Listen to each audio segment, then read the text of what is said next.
ঠাকুর, মা ও স্বামীজির চরণে প্রণাম নিবেদন করে এই দিব্যত্রয়ীর সকল ভক্তদের জন্য পাঠ করছি উদ্বোধন কার্যালয় থেকে প্রকাশিত শ্রী ম কথিত শ্রী শ্রী রামকৃষ্ণ কথামৃতর কিছু বিশেষ অংশ। আজ পাঠ করব শ্রীযুক্ত কেশবচন্দ্র সেনের সহিত ঠাকুর শ্রীরামকৃষ্ণের নৌকা বিহার আনন্দ ও কথোপকথন পর্বের নবম পরিচ্ছেদ, কেশবাদী ব্রাহ্মদিগকে কর্মযোগ সম্বন্ধে উপদেশ, এবং দশম পরিচ্ছেদ, সুরেন্দ্রের বাড়ি নরেন্দ্র প্রভৃতির সঙ্গে। শ্রীরামকৃষ্ণ কেশবাদী ভক্তের প্রতি: তোমরা বলো জগতের উপকার করা, জগৎ কি এতটুকু গা? আর তুমি কে যে জগতের উপকার করবে? তাকে সাধনের দ্বারা সাক্ষাৎকার করো, তাকে লাভ করো। তিনি শক্তি দিলে তবে সকলের হিত করতে পারো, নচেৎ নয়। একজন ভক্ত: যতদিন না লাভ হয় ততদিন সব কর্ম ত্যাগ করব? শ্রীরামকৃষ্ণ: না, কর্ম ত্যাগ করবে কেন? ঈশ্বরের চিন্তা, তার নাম গুণগান, নিত্য কর্ম এসব করতে হবে। ব্রাহ্ম ভক্ত: সংসারের কর্ম, বিষয় কর্ম? শ্রীরামকৃষ্ণ: হ্যাঁ, তাও করবে, সংসার যাত্রার জন্য যেটুকু দরকার। কিন্তু কেঁদে নির্জনে তার কাছে প্রার্থনা করতে হবে, যাতে ওই কর্মগুলি নিষ্কামভাবে করা যায়। আর বলবে, হে ঈশ্বর, আমার বিষয় কর্ম কমিয়ে দাও। কেননা ঠাকুর দেখছি যে বেশি কর্ম জুটলে তোমায় ভুলে যাই। মনে করছি নিষ্কাম কর্ম করছি, কিন্তু সকাম হয়ে পড়ে। হয়তো দান সদাব্রত বেশি করতে গিয়ে লোকমান্য হতে ইচ্ছা হয়ে পড়ে। শম্ভু মল্লিক হাসপাতাল, ডাক্তারখানা, স্কুল, রাস্তা, পুষ্করিণীর কথা বলেছিল। আমি বললাম, সম্মুখে যেটা পড়ল না করলে নয়, সেটাই নিষ্কাম হয়ে করতে হয়। ইচ্ছা করে বেশি কাজ জড়ানো ভালো নয়, ঈশ্বরকে ভুলে যেতে হয়। কালীঘাটে দানই করতে লাগলো, কালী দর্শন আর হলো না। হাস্য: আগে জো শো করে ধাক্কাধুক্কি খেয়ে কালী দর্শন করতে হয়, তারপর দান যত করো আর না করো, ইচ্ছা হয় খুব করো। ঈশ্বর লাভের জন্যই কর্ম। শম্ভুকে তাই বললুম, যদি ঈশ্বর সাক্ষাৎকার হন তাকে কি বলবে?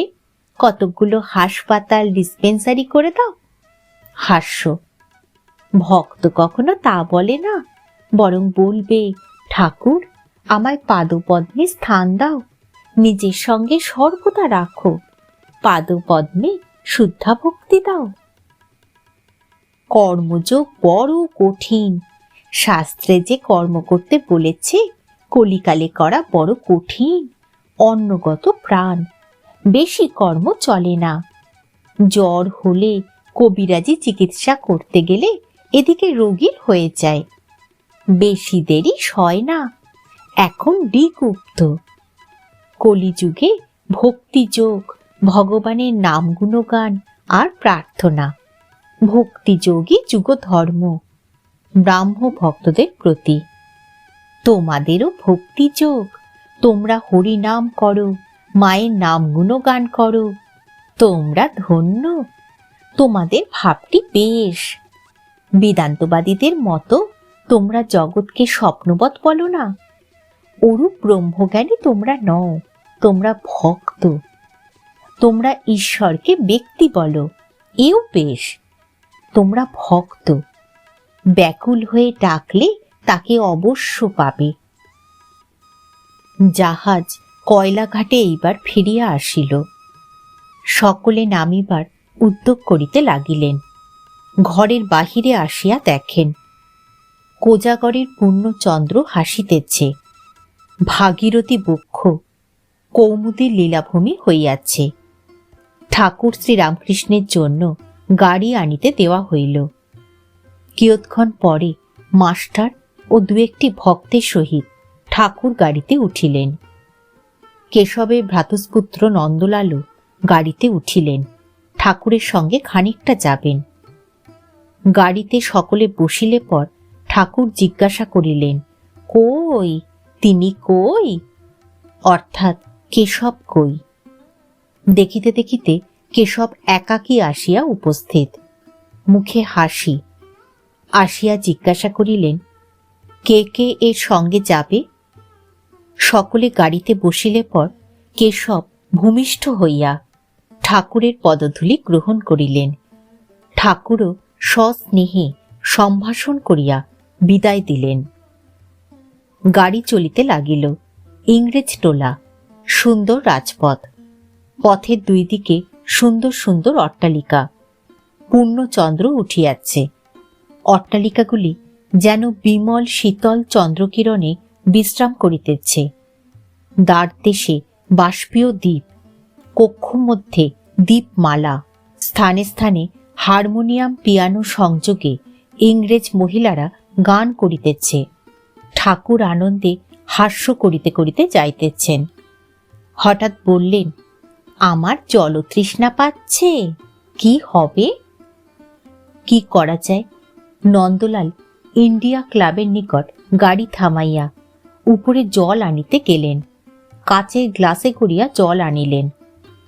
ঠাকুর সহাস্যে জিজ্ঞাসা করিলেন, গ্লাসটি ধোয়া তো? নন্দলাল বললেন, হ্যাঁ। ঠাকুর সেই গ্লাসে জলপান করিলেন। বালকের স্বভাব।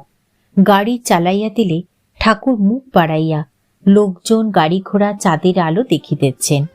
সকল তাতেই আনন্দ। নন্দলাল কলুটোলায় নামিলেন। ঠাকুরের গাড়ি শিমুলিয়া স্ট্রিটে শ্রীযুক্ত সুরেশ মিত্রের বাড়িতে আসিয়া লাগিল। ঠাকুর তাহাকে সুরেন্দ্র বলিতেন। সুরেন্দ্র ঠাকুরের পরম ভক্ত। কিন্তু সুরেন্দ্র বাড়িতে নাই, তাহাদের নূতন বাগানে গিয়াছেন। বাড়ির লোকেরা বসিতে নিচের ঘর খুলিয়া দিলেন। গাড়ি ভাড়া দিতে হবে। কে দিবে? সুরেন্দ্র থাকিলে সেই দিত।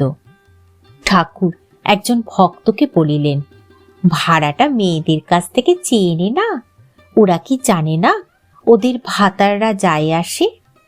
সকলের হাস্য। নরেন্দ্র পাড়াতেই থাকেন।